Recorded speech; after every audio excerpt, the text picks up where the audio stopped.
Assalamualaikum warahmatullahi wabarakatuh. Selamat pagi siswa-siswi kelas 3 serta teman-teman semua. Pada kesempatan kali ini kita akan sama-sama belajar membahas soal PTS atau soal penilaian tengah semester 1 ya, semester gasal untuk siswa-siswi kelas 3 sekolah dasar atau madrasah ibtidaiyah. Yang akan kita bahas pada kesempatan kali ini adalah soal-soal PTS tema 2 atau tema menyayangi tumbuhan dan hewan. Baik, soal-soal ini sudah kita ujikan beberapa waktu yang lalu ya, dan hasil PTS akan dibagikan atau diumumkan kepada siswa-siswi pada hari Jumat tanggal 25 September tahun 2020 insya Allah. Baik, mari kita bahas bersama-sama. Jangan lupa berdoa sebelum belajar. Bismillahirrahmanirrahim. Mari kita mulai dari soal PPKN terlebih dahulu. Baik, soal penilaian tengah semester 1 kelas 3 tema 2 SD Lab School UNES ya. Ini saya tulis nama Rifan Fajrin, nomor absen saya pilih 0 saja ya, kelasnya kelas 3A karena saya wali kelas 3A. Baik, KD 3.2 mengidentifikasi kewajiban dan hak sebagai anggota keluarga dan warga sekolah. Berilah tanda silang pada huruf A, B, C, dan D pada jawaban yang tepat. Soal nomor 1. Segala sesuatu yang kita terima disebut titik-titik. Apakah A hak, B kewajiban, C hadiah, D kado? Jawabannya adalah hak ya. Hak adalah segala sesuatu yang kita terima atau sudah semestinya kita terima, tentu saja setelah kita menunaikan kewajiban kita ya. Sedangkan kewajiban itu sendiri adalah segala sesuatu yang harus kita tunaikan atau kita kerjakan atau kita lakukan ya, baik di lingkungan keluarga, di lingkungan sekolah maupun di lingkungan bermasyarakat, berbangsa dan bernegara. Selanjutnya untuk soal nomor 2.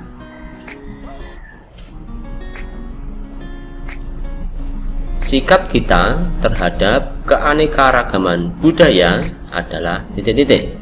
Apakah A cuek, B menghargai, C memusuhi, D menolak? Tentu jawabannya adalah menghargai. Menghargai keanekaragaman budaya yang ada, karena negara kita atau bangsa Indonesia ini sangat kaya atau beraneka ragam budaya yang ada di negara kita. Maka kita harus menghargai satu sama lain budaya tersebut ya. Selanjutnya untuk soal nomor 3. Kewajiban kita sebagai makhluk Tuhan adalah titik-titik. Apakah A mengerjakan tugas sekolah, B membantu ibu di rumah, C taat beribadah, D mengasuh adik? Jawaban yang tepat atau yang paling tepat adalah jawaban C, taat beribadah. Itulah kewajiban kita sebagai makhluk Tuhan. Untuk opsi jawaban yang A, mengerjakan tugas sekolah adalah kewajiban kita sebagai siswa ya. Kewajiban kita baik di sekolah maupun di rumah ya, mengerjakan tugas ya. Mengerjakan tugas sekolah berarti lebih tepat kewajiban kita di lingkungan sekolah ya. Yang B, membantu ibu di rumah, adalah kewajiban kita sebagai anak di lingkungan keluarga atau di lingkungan rumah kita. C, taat beribadah ya, seperti yang kita sebutkan tadi, adalah kewajiban sebagai makhluk Tuhan. Mengasuh adik adalah kewajiban kita untuk membantu orang tua di rumah ya. Selanjutnya untuk soal nomor 4. Melaksanakan tugas tepat waktu disebut juga dengan titik-titik. Apakah A. Tanggung jawab, B. Dermawan, C. Cinta damai, D. Terpuji. Melaksanakan tugas tepat waktu disebut juga dengan tanggung jawab ya, atau disiplin ya. Dermawan tentu bukan jawaban untuk soal nomor 4 ya, karena dermawan itu artinya adalah suka berderma atau suka memberi ya. Cinta damai tentu juga bukan. Terpuji ini adalah sikap yang merangkum semuanya ini ya. Tanggung jawab, dermawan, cinta damai ini merupakan sikap-sikap yang terpuji atau sikap yang baik ya. Tapi ini secara umum ya. Jawaban yang paling tepat adalah bertanggung jawab. Selanjutnya untuk soal nomor 5, contoh pembagian tugas yang dilaksanakan secara gotong royong di sekolah adalah titik-titik. Apakah A. menjaga adik, B. mengerjakan PR, C. melaksanakan piket, D. bolos. Contoh pembagian tugas yang dilaksanakan di sekolah tentu adalah melaksanakan piket ya. Piket kebersihan kelas ya. Selama 1 minggu sekali ya kita bertugas piket ya. Kalau menjaga adik adalah pembagian tugas yang ada di lingkungan rumah kita, di lingkungan keluarga kita. Mengerjakan PR juga dilaksanakan di rumah, dan PR ini bisa dilaksanakan secara sendirian ataupun dengan cara belajar kelompok ya, bisa. Kalau bolos tentu bukan jawaban yang benar ya. Bolos adalah tidak masuk ke sekolah, tidak berangkat ke sekolah tanpa alasan yang jelas atau tanpa alasan yang tepat ya. Mungkin karena malas dan sebagainya. Selanjutnya untuk soal nomor 6, sesuatu yang harus kita lakukan disebut juga dengan titik-titik. Nah ini nomor 6 ini sudah kita jelaskan tadi ya di awal, bahwa sesuatu yang harus kita lakukan disebut juga dengan kewajiban. Jadi jawabannya adalah yang B ya.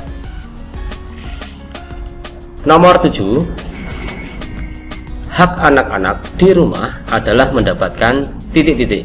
Apakah A. mendapat tugas, B. mendapat kasih sayang, C. mendapatkan PR, dan yang D. mendapat nilai. Tentu jawabannya nomor 7 adalah mendapatkan kasih sayang ya. Inilah salah satu hak anak di rumah ya, untuk mendapatkan kasih sayang, untuk mendapatkan perlindungan, untuk mendapatkan uang saku mungkin ya, untuk mendapat makanan dan minuman yang bergizi ya. Ini adalah beberapa contoh hak anak di lingkungan rumah ya, atau di lingkungan keluarga, mendapat rekreasi dan sebagainya ya. Kalau tugas itu merupakan tanggung jawab anak ya di rumah ya, tentu dilaksanakan semampunya ya, dan orang tua pasti akan memberikan tugas kepada anak-anaknya dengan mengukur kemampuan anak-anak atau putra-putrinya ya. Selanjutnya untuk nomor 8, kewajiban anak di sekolah adalah titik-titik. Apakah A. belajar, B. bermain, C. jajan, D. memperhatikan teman. Kewajiban anak di sekolah adalah belajar ya. Belajar merupakan kewajiban anak baik di sekolah maupun di rumah ya. Di rumah itu anak juga kewajiban yang utama adalah belajar ya. Selain kewajiban kita untuk taat, patuh, hormat kepada kedua orang tua ya. Nah, belajar merupakan kewajiban anak di sekolah di samping menghormati guru, memperhatikan guru, kemudian saling mengasihi, saling menyayangi antar sesama teman. Ini ya beberapa kewajiban anak di sekolah. Dan di sini jawaban yang tepat adalah belajar. Untuk yang B, bermain, ini merupakan hak ya, hak dari anak di sekolah ya, juga ada waktunya untuk bermain ya. Tapi tentu saja dilaksanakan atau dilakukan ketika istirahat ya, di luar jam pembelajaran ya. Lanjut ke soal nomor 9. Manfaat sikap menghargai orang lain adalah titik-titik ya.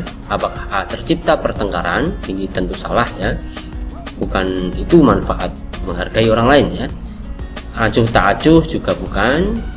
C, suasana jadi rukun dan damai. Nah, tentu ini jawabannya. Manfaat sikap menghargai orang lain, kalau kita saling menghargai orang lain ya, saling menghargai dengan sesama teman, sesama tetangga, maka suasana pasti menjadi rukun dan damai. Selanjutnya nomor 10, memelihara tanaman dan hewan peliharaan kita termasuk titik-titik. Apakah A, kewajiban, B, hak, C, paksaan, D, himbauan? Jawaban yang tepat adalah A, kewajiban kita ya. Sudah selesai 10 soal untuk PPKN ya, kita kirim jawaban kita ya. Ini bisa kita lihat skornya ya, kita mendapat nilai 100 ya, itu nilai PKN ya. Kita lanjut ke soal bahasa Indonesia. Kita isikan dulu nama lengkap, kita tulis saja Rifan Fajrin ya. Untuk kelasnya saya pilih kelas 3A, dan nomor presensi atau nomor absen saya pilih 0 saja ya. Mari kita menuju ke lembar soalnya. Berilah tanda silang pada jawaban A, B, C, atau D yang kamu anggap paling tepat. Nomor 1, tanaman yang biasa dimanfaatkan kayunya untuk bahan bangunan adalah titik-titik ya. Apakah A, pisang, B, tebu, C, padi, D, bambu? Jawaban yang tepat adalah bambu ya, karena untuk bahan bangunan ya. Kayu dari bambu ya, dari bambu ini bisa kita manfaatkan untuk bahan bangunan, misalnya untuk membuat rumah, untuk membuat gubuk ya, membuat gazebo dan sebagainya ya. Selanjutnya untuk nomor 2, hewan peliharaan yang dimanfaatkan sebagai hiburan karena kicaunya adalah titik-titik. Apakah A, ikan koi, B, burung murai, C, kelinci, D, hamster? Karena kicaunya berarti burung murai ya, kicau burung murai ya. Kalau ikan koi tentu tidak berkicau dia ya. Kelinci dan hamster juga demikian ya. Selanjutnya untuk nomor 3, cerita dongeng disebut juga cerita titik-titik. Apakah A, fiksi atau khayalan, B, narasi, C, deskripsi, D, opini? Cerita dongeng disebut juga cerita fiksi atau khayalan. Artinya cerita yang tidak benar-benar terjadi atau tidak terjadi di dunia nyata, hanya rekaan atau dibuat-buat oleh manusia atau oleh pengarang. Lanjut, cerita fabel adalah cerita yang tokohnya adalah titik-titik. Fabel itu tokohnya adalah hewan ya, atau binatang. Jadi jawabannya adalah yang B ya.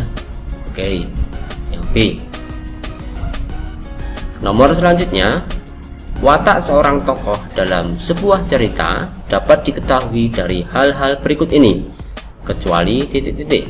Apakah A, perkataannya, B, perbuatannya, C, tindakannya, D, namanya?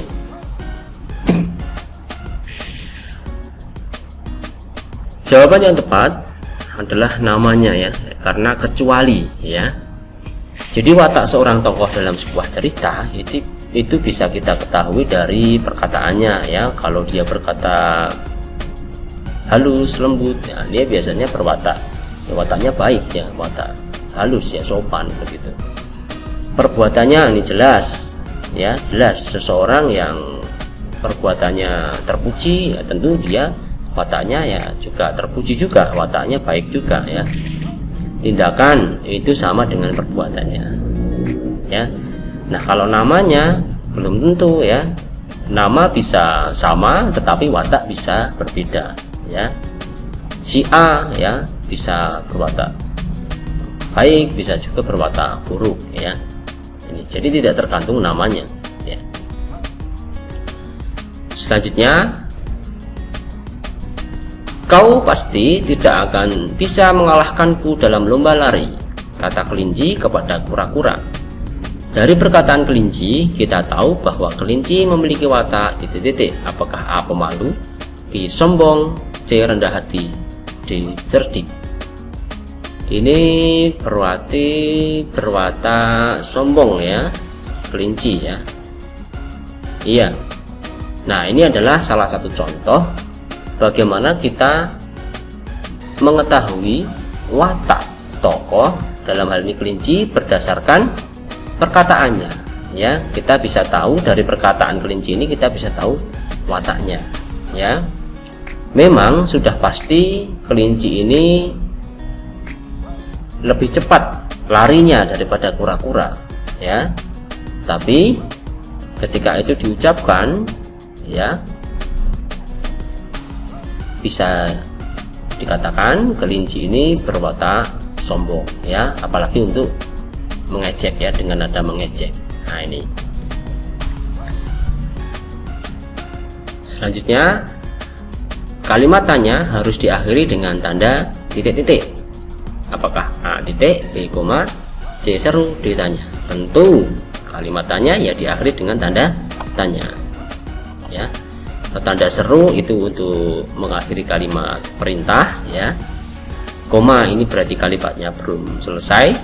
Kalau titik ini adalah untuk mengakhiri kalimat berita atau kalimat pernyataan ya.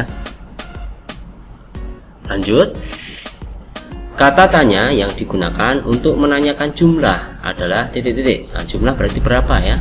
Nah, ini berapa hewan peliharaanmu? Nah, ini menanyakan jumlah ya.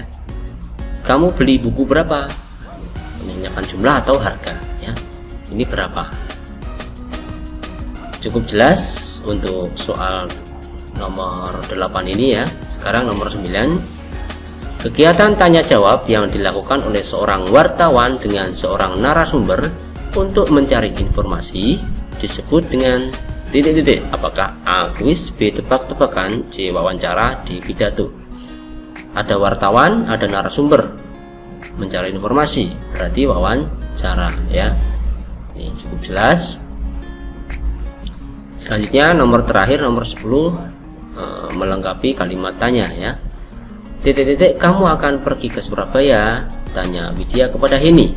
Heni menjawab besok Sabtu. Nah, ini berarti yang ditanyakan adalah waktu ya, waktu terjadi ya. Jadi kata tanya yang tepat adalah kapan ya. Kapan kamu akan pergi ke Surabaya? Besok Sabtu. Nah, kalau mengapa kamu akan pergi ke Surabaya, tentu akan dijawab dengan alasan ya. Apa yang menyebabkan Heni pergi ke Surabaya? Nah, mungkin saya akan wisata, saya akan pergi ke rumah teman, saya akan pergi ke rumah saudara, saya akan menghadiri lomba, saya akan ikut audisi lomba, menyanyi dan sebagainya ya. Kalau siapa jelas tidak tepat ya. Siapa kamu akan pergi ke Surabaya? Nah, ya. Bagaimana kamu akan pergi ke Surabaya? Ini juga kurang tepat ya. Kalau pertanyaannya bagaimana kamu akan pergi ke Surabaya, maka jawabannya mungkin adalah saya akan pergi ke Surabaya dengan naik kereta atau dengan naik bis atau dengan kendaraan pribadi diantar oleh ayah dan sebagainya ya. Untuk nomor 10, jawaban yang tepat adalah kapan? Kapan kamu akan pergi ke Surabaya? Besok Sabtu. Baiklah siswa-siswi kelas 3 serta teman-teman semua, kita sudah selesai untuk menjawab soal bahasa Indonesia. Mari kita kirim jawaban kita dan kita lihat skornya. Iya, kita mendapatkan nilai 100. Kita lanjutkan ke soal matematika. Mari kita tulis dulu nama kita.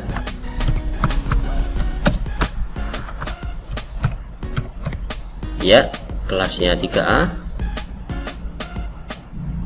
Nomor absennya nomor 0. Kita langsung ke bagian soal. Nomor 1. Karung Lani berisikan 840 buah manggis. Karung Dayu berisikan 500 buah manggis.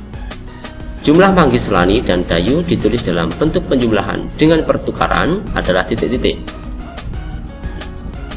Ini berarti sifat komutatif ya dalam matematika, dalam komutatif penjumlahan. Berarti jumlah manggis Lani berapa? 840 ya, 840 dulu kita tulis. Kemudian milik Dayu 500, berarti 800 tambah 500 ya. Nah, itu hasilnya adalah sama dengan 500 tambah 840. Jawabannya yang A ya. Kalau 500 dulu berarti bukan Lani dan Dayu, tapi Dayu dan Lani ya. Yang tepat adalah A. Oke, sekarang nomor 2. 7 kali A sama dengan 6 kali B. Nah, untuk melengkapi untuk melengkapi sifat pertukaran perkalian di atas, nilai A dan B berturut-turut adalah titik-titik. Berarti ini 7 kali A sama dengan 6 kali B. Berarti A-nya sama dengan 6, B-nya sama dengan 7. A sama dengan 6, B-nya sama dengan 7 ya. Jadi kalau kita masukkan, kalau kita baca di sini 7 kali 6 sama dengan 6 kali 7. Ini juga masih bab pertukaran penjumlahan atau sifat komutatif penjumlahan matematika ya. Sekarang nomor 3. Benny menyimpan kelereng yang dibelinya dalam 6 kotak. Banyak kelereng dalam setiap kotak ada 10 buah. Kelereng yang dibeli Benny sebanyak titik-titik. Nah, ada 6 kotak, dalam setiap kotak 10 buah, berarti 6 kali 10 ya. Banyaknya berarti 6 kali 10 sama dengan 60. Yang D ya. Oke. Lanjut nomor 4. Perhatikan garis bilangan di bawah ini, ada 0 sampai ke 10 ya. Dimulai dari 0 diakhiri dengan 10. Pertanyaannya, nilai pengganti A, B, dan C adalah titik-titik. Ya, ini berarti A-nya 3, B-nya 6, C-nya 7. 3, 6, 7. Ya, cukup mudah ya. C 3, 6, dan 7. Lanjut untuk nomor 5. Panjang daun pandan di posisi 4. Setelah beberapa waktu, panjang daun pandan bertambah 3 satuan. Kalimat matematika yang tepat adalah titik-titik ya. Baik, untuk mengerjakan nomor 5, mari kita coba gunakan, nah ini pen. Kita buat dulu garis bilangannya ya. Ini anggap saja lurus ya, mohon maaf saya tidak membawa penggaris ini. Ini jadi posisi mula-mula ada di angka 4 ya. Ini kita tulis dulu. Ini 0, 1, 2, 3, 4, 5, 6, 7, 8, 9 ya. Sepertinya cukup nih sampai 9 saja. Oke, untuk panjang daun pandan di posisi 4 mula-mula ya, di sini ya, di angka 4. Kemudian setelah beberapa waktu panjang daun bertambah 3 satuan, berarti loncat 3 ya. 1, 2, 3 ya. Ini mula-mula 4 ya, mula-mula 4 di sini ya. Kemudian bertambah 3 satuan, berarti 4 ditambah 3 sama dengan berapa ini? Sama dengan 7 ya. Jawaban yang tepat adalah A ya. Kita tulis atau pilih jawaban yang A. Selanjutnya nomor 6. Perhatikan gambar di bawah ini. Penulisan kalimat matematika yang tepat adalah titik-titik. Nah, ini mula-mula ini ya. Yang pertama ini ada di posisi 2, berarti 2 ditambah berapa ini? Ditambah loncat berapa ini? 1, 2, 3 ya. Loncat 3 ya, berarti 2 tambah 3 sama dengan hasil akhirnya 5. 2 tambah 3 sama dengan 5. Yang C ya. Nah, ini kan posisi akhirnya di angka 5, jadi sama dengan 5. Pertama ini ada 2 ya, ditambah berapa? Ini loncat berapa ini dari 2? 1, 2, 3. 2 tambah 3 sama dengan 5. Selanjutnya untuk nomor 7, 5/7 dibaca. Nah, ini berarti 5/7 ya. Nah, selanjutnya nomor 8. Perhatikan gambar berikut. Nilai pecahan gambar tersebut adalah, ini bisa kita hitung yang putih maupun yang hitam ya, sama saja. Misalnya kita hitung yang hitam ya, 1, 2. 2 dari berapa? 1, 2, 3, 4. 2 dari keseluruhan ya, 2 dari 4. Jadi 2/4 C. Oke, lanjut untuk nomor 9. Danu memiliki 12 ekor kelinci. 3 kelincinya sakit. Pecahan untuk menyatakan kelinci yang sakit adalah titik-titik. Baik, nomor 9. Kelincinya yang sakit berapa? 3. Totalnya berapa? 12. Berarti 3/12. Jawabannya adalah A ya, 3/12.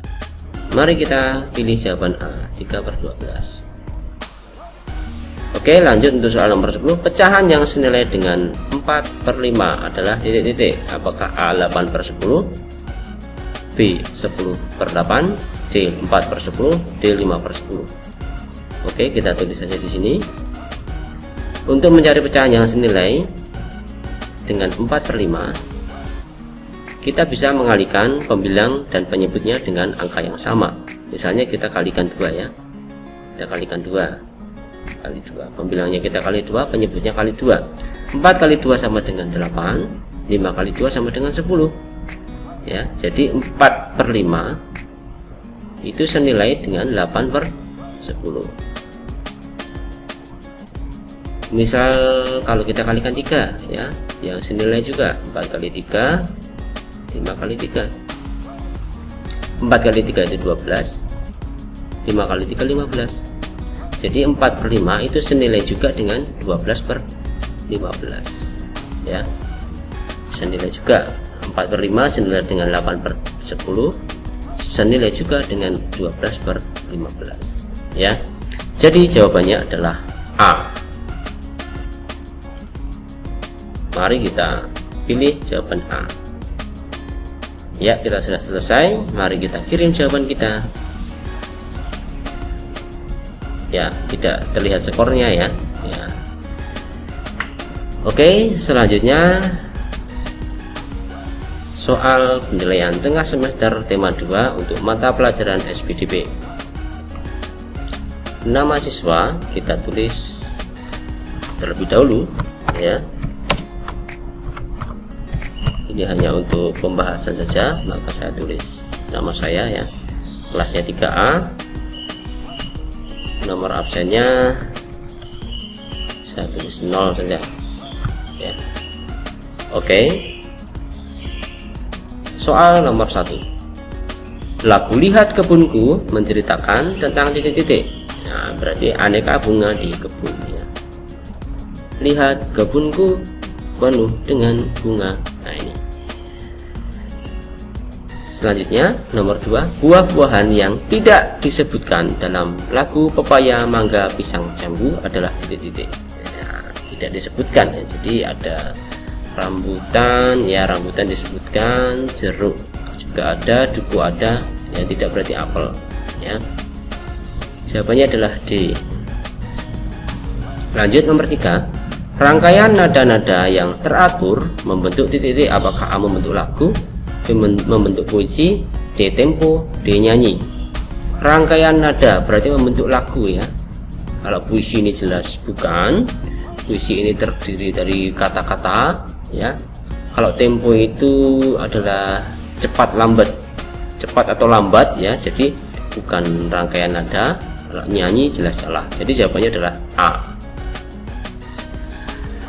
Selanjutnya nomor 4. Pencipta lagu Pepaya Mangga Pisang Jambu adalah Adikarsa ya. Adikarsa berarti jawabannya adalah Ibu Suti, Pak Kasur, Jati Mahmud. D Adikarsa ya.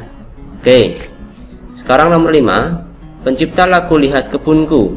Lihat Kebunku itu Ibu Sut ya. Oke, B jawabannya. Nomor 6. Menggambar dengan tujuan mengolah permukaan benda menjadi lebih indah disebut dekoratif ya, yang C ya. Oke, C. 7. Gambar di bawah adalah contoh motif titik-titik ya, ini gambarnya ada kucing, berarti motifnya A alam, B hewan, C tumbuhan, D pemandangan. Yang kucing berarti hewan ya. Lanjut nomor 8. Motif bunga menunjukkan gambar dekoratif terkesan titik-titik. Apakah A keras, B halus, C anggun, D kotor? Bunga ini berarti kesannya cantik ya, cantik anggun ya, C. Lanjut nomor 9. Sebuah gambar dekoratif dapat titik-titik agar terlihat indah.